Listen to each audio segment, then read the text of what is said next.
صدر مملکت آصف علی زرداری نے پاکستانی ایتھلیٹ ارشد ندیم کو اولمپکس میں شاندار کارکردگی کے ذریعے سبز ہلالی پرچم کو سر بلند کرنے پر ہلال امتیاز عطا کرنے کی ہدایت کر دی۔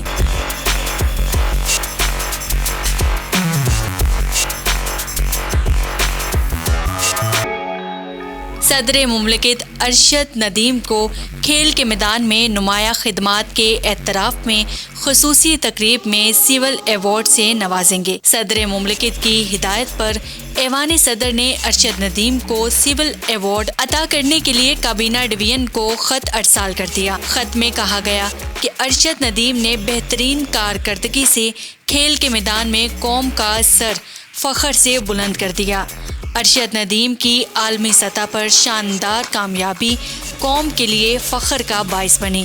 خط کے مطابق ارشد ندیم نے ایتھلیٹکس کے میدان میں ملک کا نام روشن کر دیا۔ صدر مملکت ارشد ندیم کو سول ایوارڈ آئین کے آرٹیکل 259 کے تحت عطا کریں گے۔ آئین کے تحت صدر مملکت مختلف شعبوں میں گراں قدر خدمات کے اعتراف میں پاکستان کے شہریوں کو اعزاز عطا کر سکتے ہیں۔ خیال رہے کہ ارشد ندیم نے پاکستان کی 77 سالہ تاریخ میں پہلی مرتبہ اکیلے شخص نے ملک کے لیے سونے کا تمغہ جیتا۔ ارشد ندیم کی کامیابی پر جہاں پوری قوم نہال ہے، وہیں ان پر انعامات کی بارش بھی ہو رہی ہے۔